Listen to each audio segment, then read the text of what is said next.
Hello, welcome to another episode of Get Wisdom. I'm your host, Brian Kelly, along with Carl Mawson, founder and director of the Get Wisdom Project.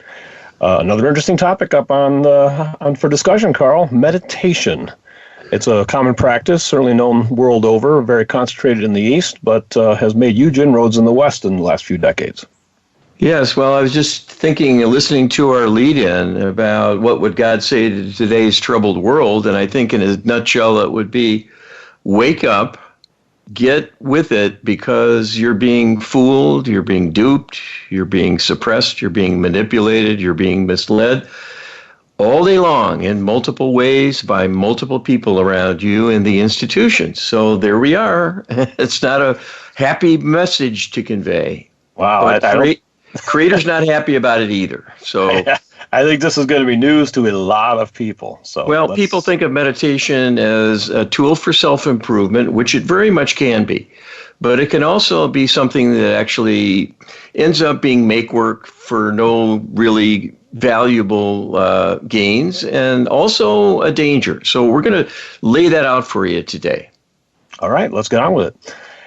Carl, you asked Creator, in what ways can people use meditation in concert with the divine realm for their betterment?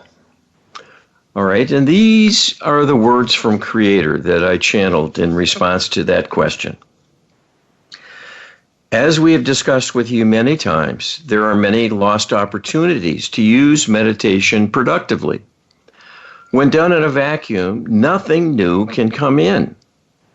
You do have access to your own creativity, as always, but when one is out of ideas and needs information from elsewhere, that is where the intuitive reach comes in.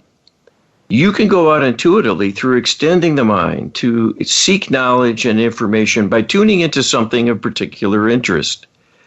The subconscious may well go to the collective unconscious to look for possibilities, and it is used to doing so on an ongoing basis to check the current ongoing flow and flux of the human enterprise, to see what is happening, and also to reference individual issues and struggle against what is known by the collective humanity, and will bring back fresh insights and parallel experiences to use as a further understanding of what the being is facing.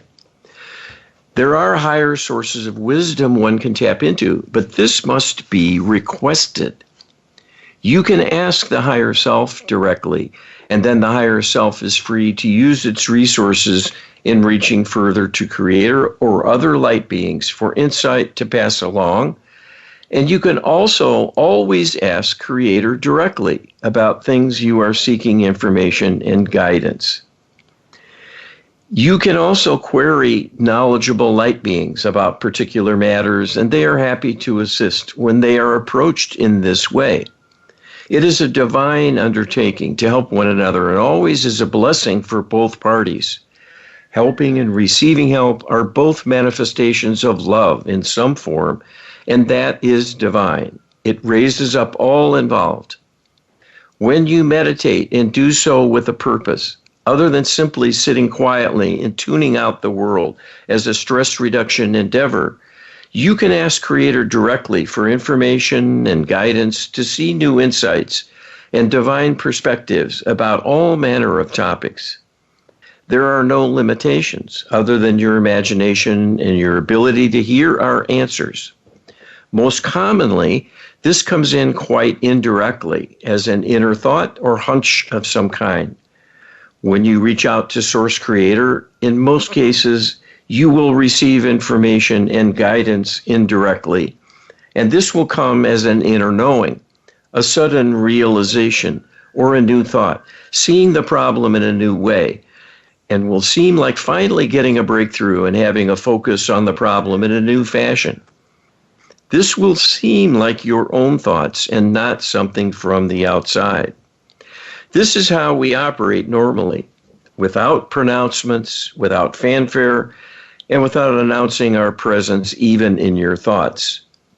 This is highest and best because it keeps you in the driver's seat, taking responsibility and owning responsibility for everything you hear and feel that may come from us. But you must implement yourself and practice in your life to implement the recommendation or suggestion. Things must always be your choice to select or reject. And if we announce them from on high, it becomes too much a controlling influence rather than an offering to be embraced or not without prejudice, without any implied pressure from us or from you yourself. When you partner with us in all you do, we will be more available, more accessible, and more active in helping you in such exercises as meditation because you have asked for this involvement. We can bring all kinds of inner awareness and inspiration to bear on any issue, and you will benefit greatly from approaching things in this way rather than choosing to be entirely on your own. And then you are limited by your own knowledge base. There is some extrapolation you can do with your inner creativity, but it will stretch only so far because all existing knowledge comes from things you have been exposed to. It is very difficult to build a creation on top of a creation. You can stretch beyond the border in a limited way in thinking about new possibilities. But to go beyond to a further quantum leap is exceedingly rare without divine help. We too must limit what we offer to you in being only a further logical extension of your existing awareness and expectation of something needed to fill a gap that you yourself identify. We cannot come in unilaterally and point out hidden flaws or gaps in your knowledge and awareness you have not perceived. That would be leading you. This is why an exploration, as can be done through meditation, is so very valuable because it can bring together you and I in partnership to set about working in tandem on an issue or problem to be solved or better understood. And together we can use your existing knowledge and awareness as a springboard and carry the discussion significantly further for your greater betterment. Wow, I'm just not aware of any material out there that really combines meditation that people really understand is more of an Eastern kind of discipline with a consciousness of the divine. I mean, this is new for me, and I've been studying this stuff for decades. Well, and that actually is the reason that it's been promoted as a self-process only. It is a disinformation. It is a manipulation to keep people floundering, being on their own.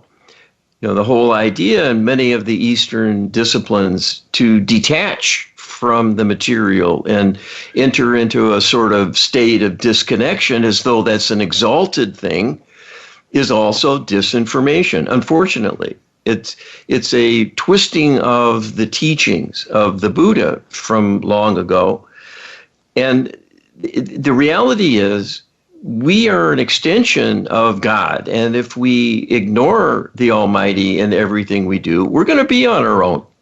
So if you want to get something more, get something better, if you invite the Almighty to join up with you and use meditation as a way to commune and ponder an issue or problem and desire to think creatively about it, you'll find there'll be a new flow of ideas that start to bubble up. And that is the divine coming through in response to your request. Try it. Work at it. Give it a chance. It might not be robust at first because of lack of belief. That's a hurdle here. Admittedly, yes. This isn't like falling off a log.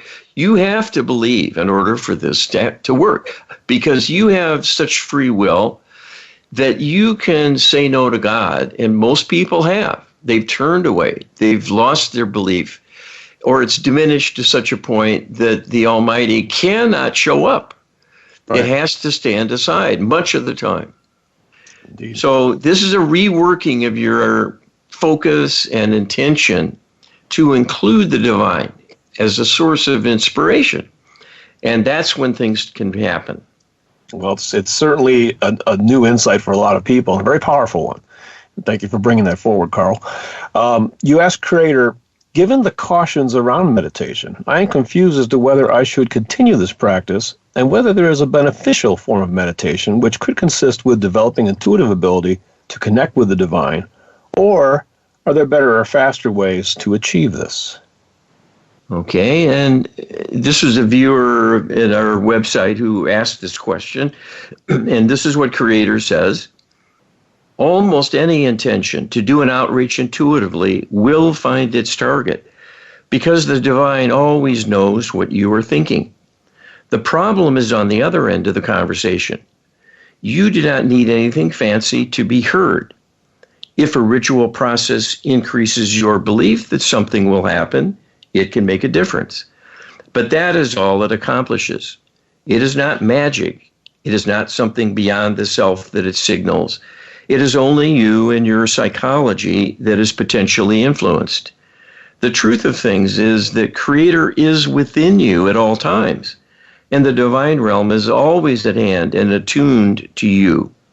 Your intuitive gateway, as is true for all humans, has been tampered with and is faulty to a significant degree. That is the basic dilemma here. We are working on all human beings to do correction of this, but it is a time-consuming proposition. In the meantime, if you want to communicate your thoughts, your desires, and requests for divine assistance, you can do so at any time without limit. You will always be heard. Your prayerful requests will be acted on to the extent allowable, and you will receive many blessings. The best way to enhance your intuitive reach is to request assistance for this by your higher self and Creator both. This allows healing work to be done in the areas permissible under the rules of engagement, to not abrogate your free will, to be under restriction. If you believe this is carved in stone, it will be, and will prove to be unchangeable. You must have belief in us and belief in yourself and the possibility that you can open up your reach and be rewarded. Deep inner blocks require deep inner healing. So repeated requests for healing help are a necessary component in doing personal development for better intuitive awareness. Simply meditating will do little of benefit. The key is what you request directly of the divine realm and its representatives in a direct statement of intention with an open, allowing inner balance and calm. Wow, there's just such an emphasis on belief in this particular channeling, and how important it is to that belief is responsible for blockages, for difficulties you're going to have, and that you have to, overcome these beliefs in order to not only have effective meditation, but really to reach the divine and ask effectively for help. Well, there are many ways to cultivate and build belief, and we have a lot of information at Get Wisdom about this, because it's the number one quandary facing the world. If everyone believes sufficiently, everyone asks for the world to be raised up and all the perpetrators to receive divine healing, the world would shift. It would change immediately, and we would be humming. We would be in a much, much better world. But people aren't doing that, and people are in charge. Sadly enough, this is the ongoing experiment. What'll happen when you let the kids loose, not only on the playground, but running the school and deciding the curriculum and everything else? So we have to grow up. We have to truly appreciate what we've been given and make something of it. Indeed. Carl, you asked Creator, would a half hour every day doing a Lightworker healing protocol session be better than the same time spent in traditional meditation with similar or better results for the practitioner? And I'd like to just point out here real quick that the Lightworker healing protocol session is going to be a half hour or more. So it's not just a quick 30-second prayer. Go ahead, Carl. All right. And this is what Creator says. A Lightworker healing protocol session of any kind delivered by a practitioner solely for another target than themselves would help them as well, simply by being in the healing path. There are adjustments made to anyone taking part in a healing circle. So there would be benefits to the practitioner that would happen automatically from engaging in service to others as an active, energetic process. In addition, there would be karmic benefits as well from the act of kindness, returning to them amplified in the future. As written, the protocol, of course, includes each and every time the request to have the protocol applied to oneself or one's own home, for example. And in this way, the benefits will be much greater for the practitioner each and every time the protocol is used to help another. This is a fine application and perfectly appropriate under the circumstances. Why should the healer not benefit as well when the divine team is on hand to be of service, and the healer may well have needs of many sorts? It becomes then a wasted opportunity to not help oneself while doing an outreach to help others. The act of meditation is largely an empty exercise done on its own. It is like having a quiet point where one is isolated from the rest of the world, so no bad can happen. And by quieting the mind or giving it something to focus on, like a mantra, will prevent negative self-talk for a time as well. So this spares the self from outside and internal negativity. But while this is a benefit, it is a minor one. The impact will be modest at best because the divine realm is not participating, and the only energy available is that of the person meditating. Even that will be unavailable unless the person has a conscious desire for something to happen on their behalf, in which case they can apply their own healing.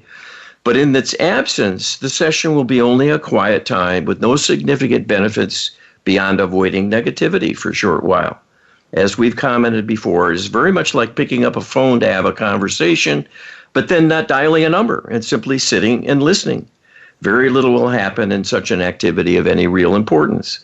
Bringing in the divine realm with requests for something to benefit the self or another will bring blessings. And that is a much more productive use of time and energy. Indeed. The light word healing protocol is really a long prayer. And I find myself, when I practice it, that it is so much more effective for engaging in basically a half-hour meditation than repeating a mantra over and over again, which I have tried in the distant past. Well, and you can also include your issues, whatever they might be. It might be discovering a cure for cancer. It might be helping your uncle with his alcohol problem or one of your children with their school difficulties. Include that as an issue, and it will get healing attention. So, talk about profound. There's so much potential. And of course, this sounds like prayer because it is. It is reaching out to the divine with a specific agenda, but in a really highly informed and detailed way. And that's what's been missing down through the ages. The vague requests for help get vague replies. That's the way it works. We need to grow and learn and apply that hard-won growth and learning to doing things with greater precision, with a better informed basis of knowledgeability and wanting a betterment with some insight about what might be needed and how the divine realm goes about things. That's what the protocol provides. Well, we're up against a break. On prayer, be sure to check out our prayer book at getwisdom.com/prayer. And we'll be right back with more meditation talk right after this. Welcome back to the second segment of Get Wisdom. Carl and I are meditating on meditation in this episode. What gets in the way of meditation? We're going to explore that now. Carl, you as creator, have some practices that could be beneficial, such as meditation, been deliberately made difficult through DNA or mind control manipulation to cause humanity to feel that they cannot be successful in applying these methods? Okay, here we go. These are creator's words. There is tremendous disinformation about all things metaphysical. This is deliberate. You are being denied the deepest of truths in service to the cabal. They wish you to think all you need to do is close your eyes and relax and say a mantra over and over and over and over and over, and then something useful will emerge from this. To deny thought has value, to only focus on a positive outcome to the elimination of any other thought or consideration. If you think more deeply about this, where will come the answer to problems if your only focus is on a healthy, happy, functioning body and life? How will you get from here to there? If you believe in magic and magic is real, it can happen. We are here to tell you there is no magic per se.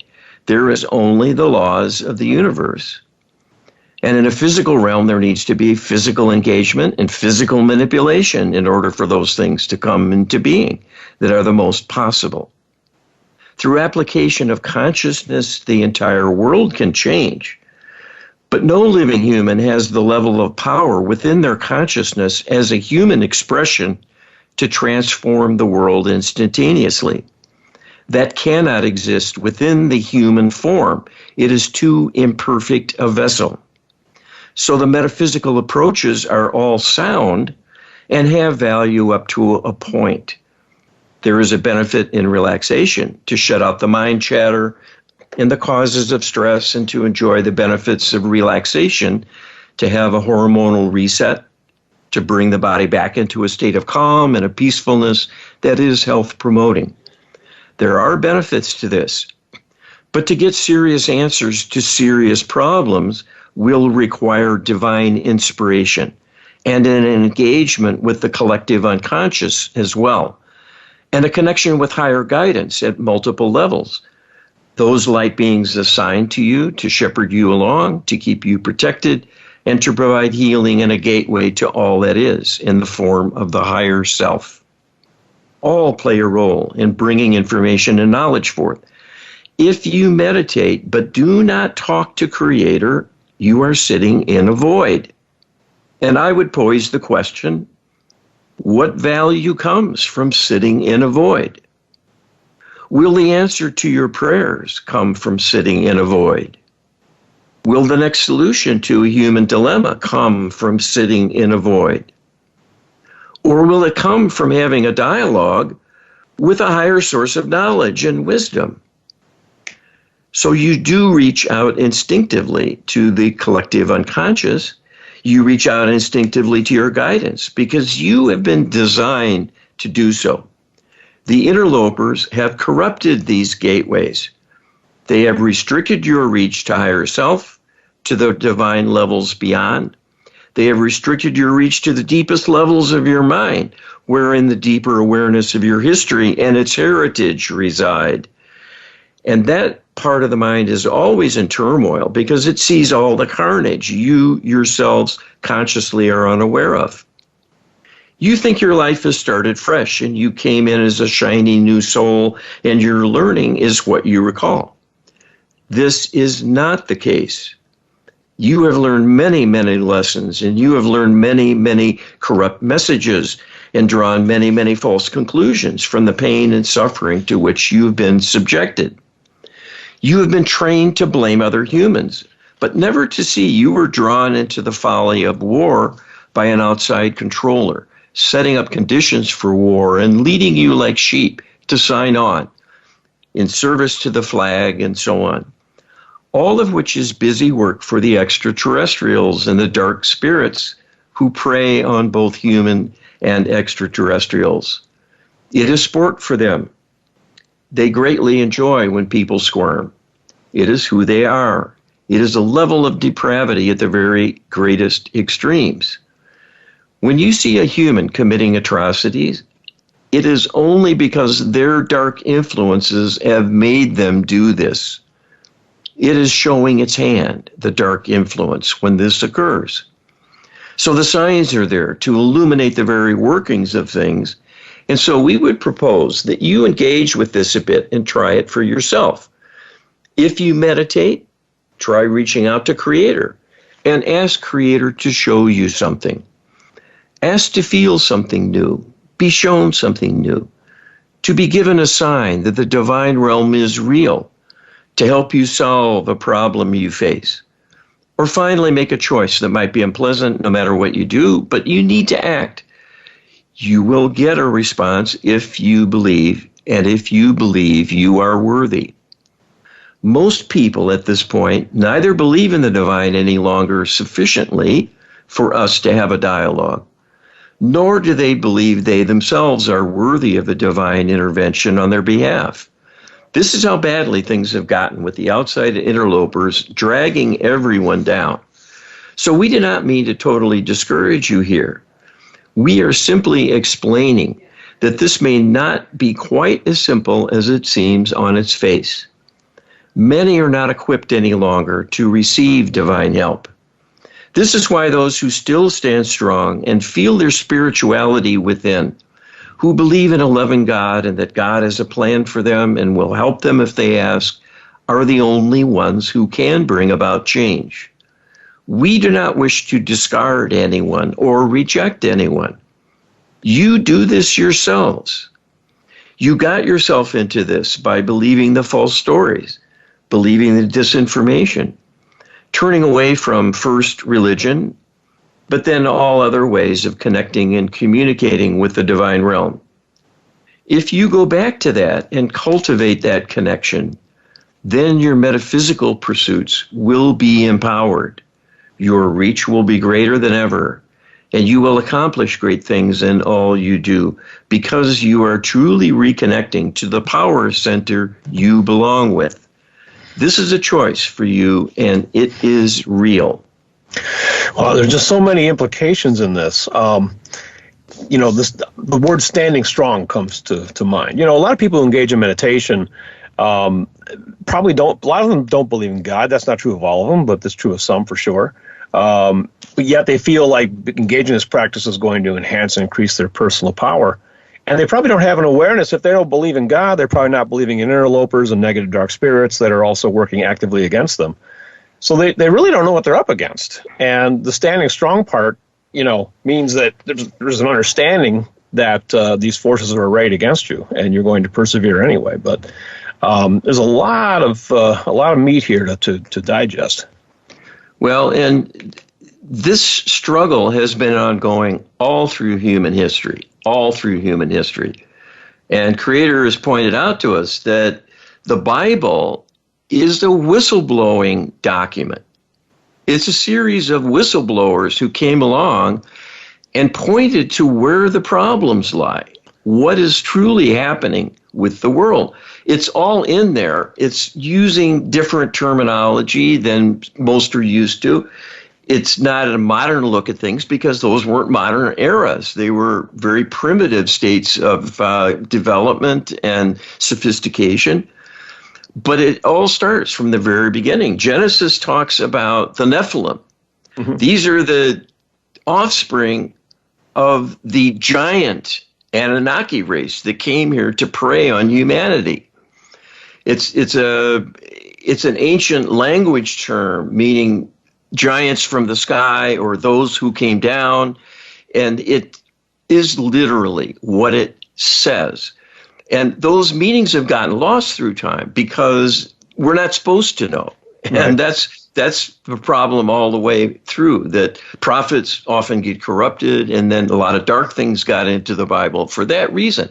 It's not that the divine is hateful, judgmental, etc. It's that people can be, and then they mix that in and think God must be that way, and then it gets written down and passed on. But this is about darkness. The Bible's full of descriptions of the fallen angelics. In the next, in the next segment, we're going to talk about protections. But one of the implications of this passage, outlining all these dangers, is that, sounds like we need protection, and we're going to talk about that in the next segment. Yes, yeah, this is a key element, and very, very important, because people are not watching out for themselves, not taking precautions in their life. That's what prayer is for, and that's why prayer has always been emphasized. Not that you can just pray for rain or, pray for a gift from something or some shiny new toy. It's there to protect you as well as help you and bring in all the beneficial things the divine can offer. But you must ask for them. If you do something in a general way, it's too vague for the most part, and they'll help you a little around the edges. But there must be belief, as we've mentioned, and this is why so many prayers don't seem to work. There's two major problems. One is it's done with too little faith, and it's done in a vague way. So it's hard for the divine realm to give you a deep solution of long-lasting benefit because the problems are often deep. They run back through millennia of involvement with the earth and its problems because we've been reincarnating here over and over and over and building up a lot of wounds along the way. Each lifetime has troubles and losses and tragedies. And the olden days were, if anything, worse than today in that regard. People didn't live long. No. And they had lots of kids because most of them died before they reached adulthood. You know, this is living with tragedy on a daily basis, and all that left its mark. And we're wounded. We're walking wounded. So prayer is designed to help restore us, but we need to know how to go about it. We need more sophistication. And that's what we're here for, because we understand this. And this is one of the things I've been relentlessly probing with the divine realm through channeling. Why are things this way? And what do we do? Right. How can we work our way out of this mess? Absolutely. And we have the tools now for the first time. And using the idea of meditation in a more prayerful way is the key. We need more prayer. We need prayers to the Almighty to raise up humanity and raise up the interlopers. Heal them first. And then they'll take their knee off our neck and we'll be able to heal more rapidly. And also the Lightworker Healing Protocol is an even more sophisticated and more comprehensive tool and approach for human betterment. And it also heals the interlopers each and every time it's applied. It's built in for that reason. It has the highest priority, in fact. If we don't heal the perpetrators, we're going to continue to be victimized. So it'll be a treadmill.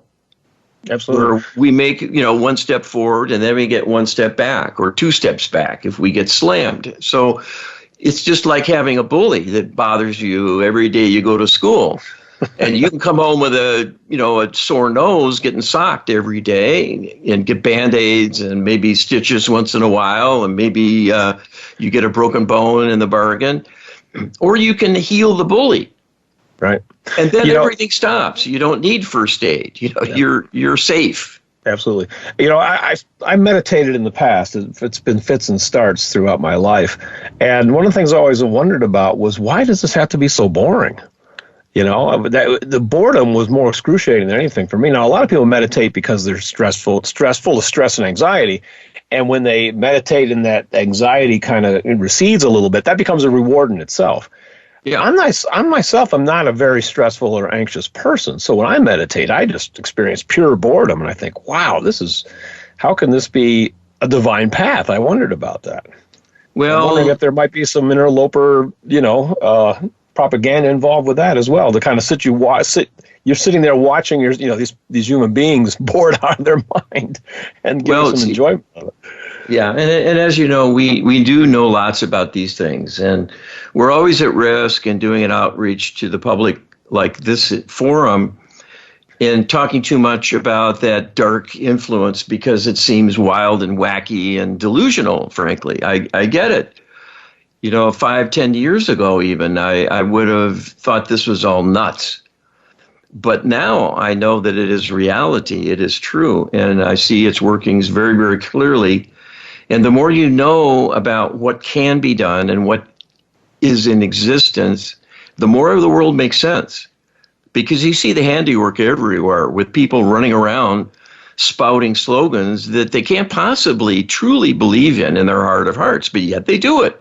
Yeah. And then you have people who see the world completely the opposite way. Well, what is that all about? How can people be totally on one side of something or totally on the other and never find a middle ground? That's not normal. It really it's funny isn't. Because I was in a conversation with somebody the other day, and they suddenly had to break off the conversation and go, I can't argue with you anymore. I have to protect my sanity. And I walked away from that, and I thought, you're not protecting your sanity. You're protecting your insanity. Because sanity doesn't need protection, Well, there you go. That's a sign of the mind control, that it makes people uncomfortable to hear an opposing view. And they're programmed to distrust people who offer them an oppositional perspective. Yes. And they run the other way. Yeah. It's sad.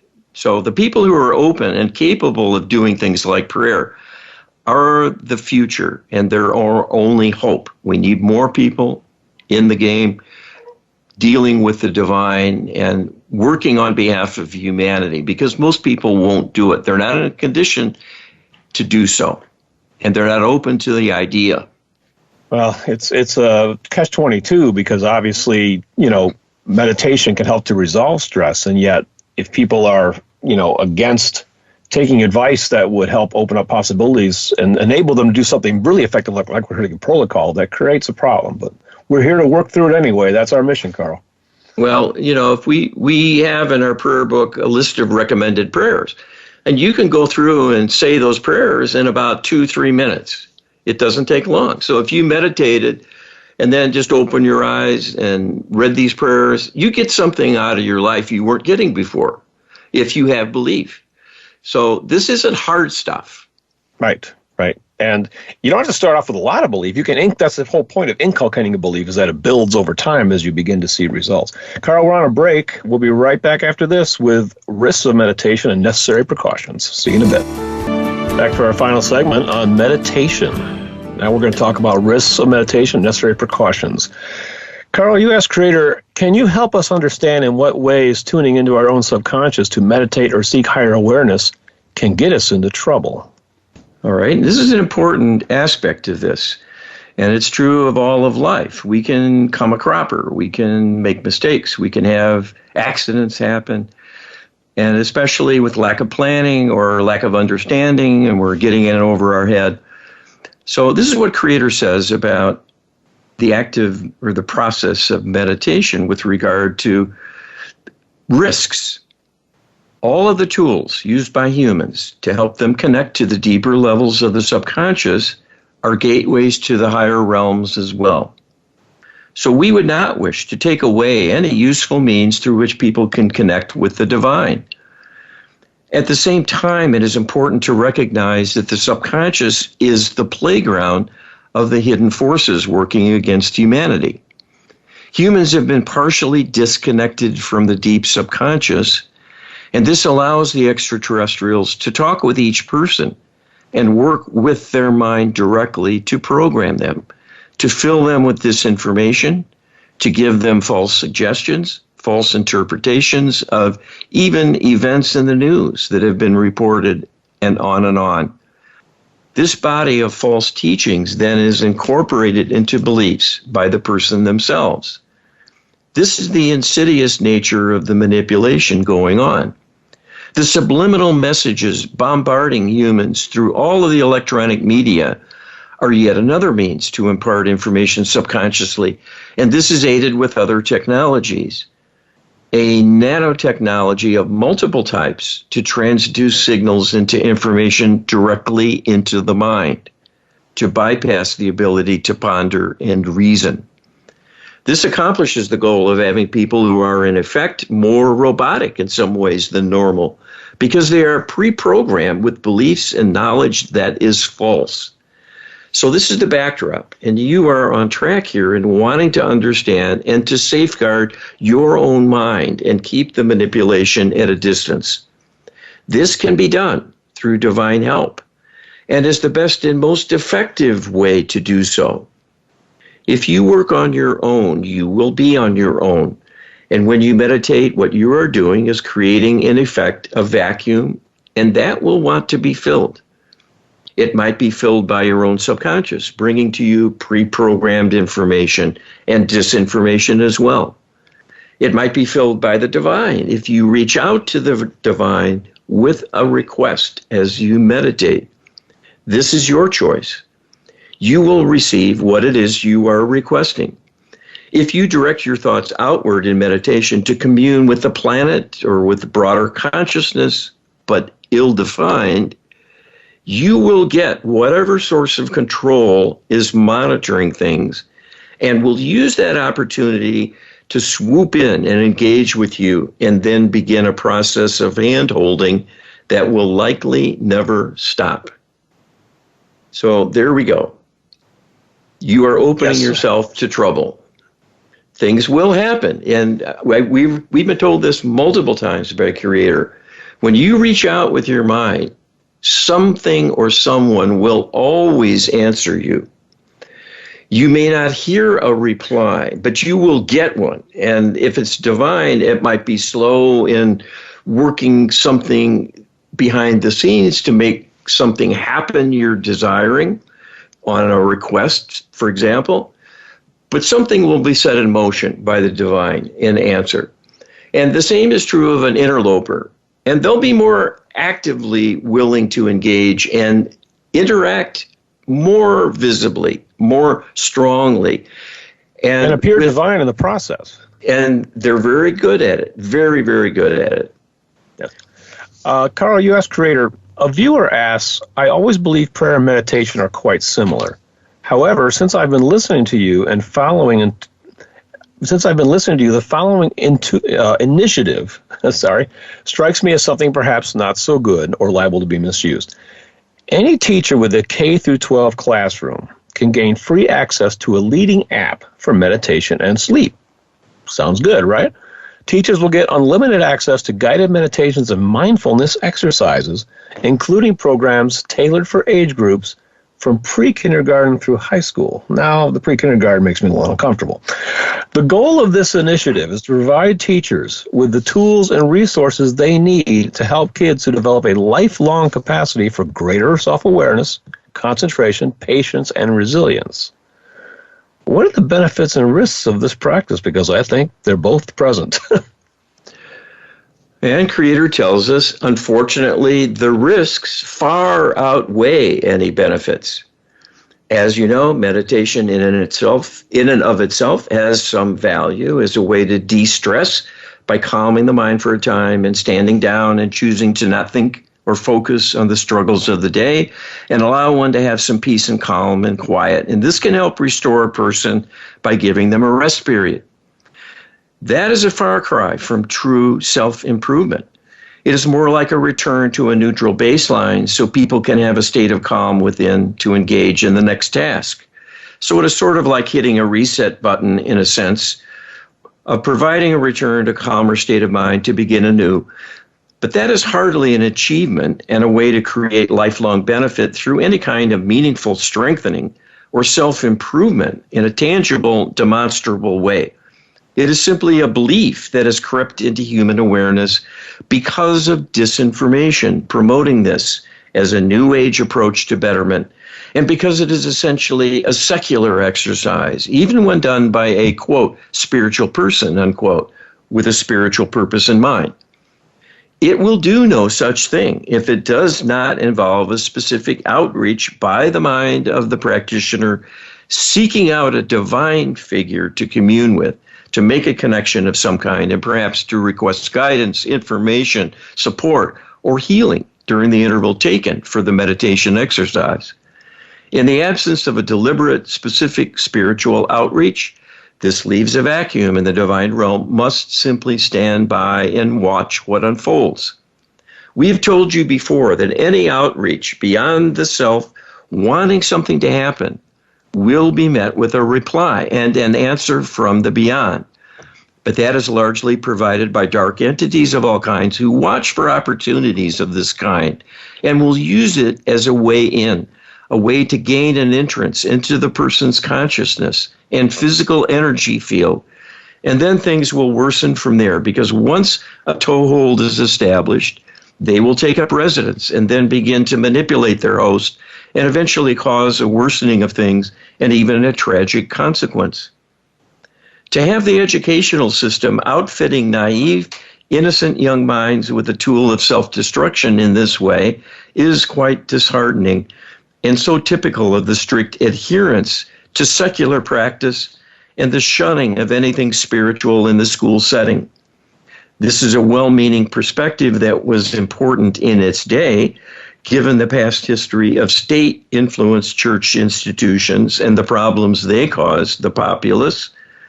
But to use separation of church and state and the problems they caused, but to use separation of church and state as a way to deny any belief in a higher power and to ban any mention or possibility of exercising a spiritual lesson or theme in a school setting is taking things to an extreme of causing a worse outcome than the possibility of being unfair to some faiths by using others as examples or as a focus whenever the idea of spirituality might be brought up in a classroom for teaching purposes. But those issues can be handled just as carefully as seeing to their exclusion.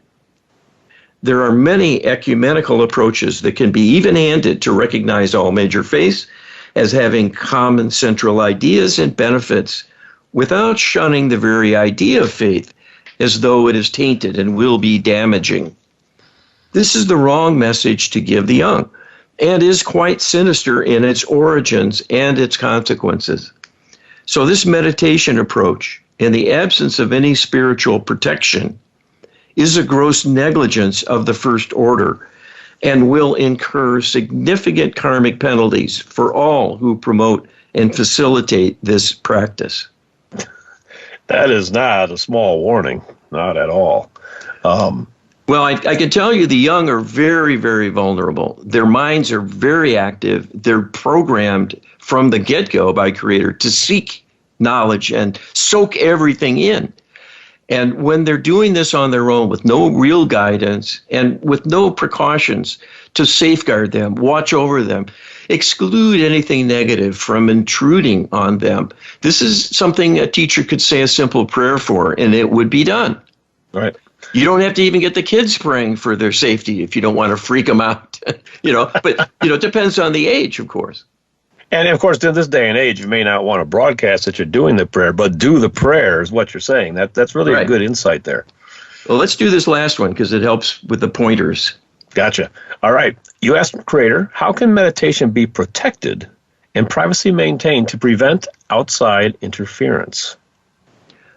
All right. And Creator says, the warnings about any kind of intuitive outreach, including meditation, were intended to drive home the message to always do so in a way that provides the greatest clarity. If you want to talk to God, speak to God. Ask God to come forth. And before you launch your request, ask for divine protection to keep the conversation protected and held sacred and shielded from outside listening or interference. If you start your session this way, it will greatly increase the chance you will not have your communication intercepted and then receive an undesired response that can get you into trouble with an imposter. Safety first is always a good motto and applies to meditation and other spiritual practices. This is no less true of prayer, that it should start with a direct outreach to the Almighty that confers automatic protection in and of itself.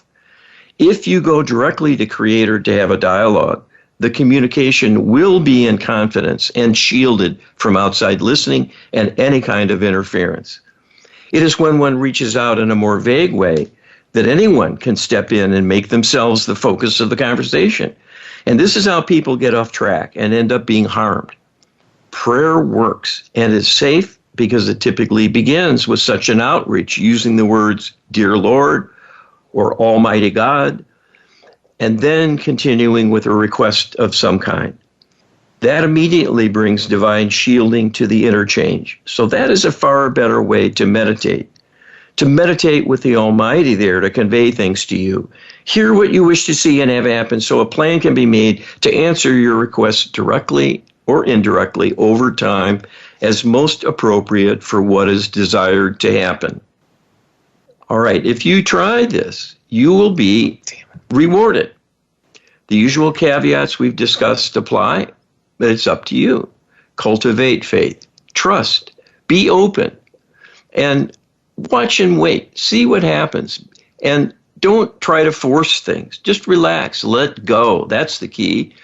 And let the divine do its thing. If you're open and trusting, they'll show up. They'll be able to give you some kind of a sense something has happened.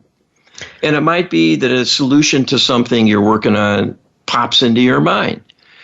And there'll be many demonstrations like that, believe me. So when I go and look for things, I get very detailed, very profound information, depending on what I'm looking for. And that is the Almighty speaking to me with an answer to a direct request. So the same can happen to whatever degree you're capable of mounting, and that will vary, but you need to start somewhere. Why ignore this entire avenue for self-improvement? Absolutely. It's there. Yes. Pray first. We like to use Source Creator here at Get Wisdom, but whatever you're comfortable with certainly works, but do that outreach. Carl, we're out of time. Be sure to visit us at getwisdom.com. Get the prayer book, as we've mentioned a couple times in this series. You can also check out the Lightworking Protocol that we mentioned at getwisdom.com/LHP. And we'll look forward to seeing you for more Get Wisdom next week. Thanks, Carl. Thanks, Brian.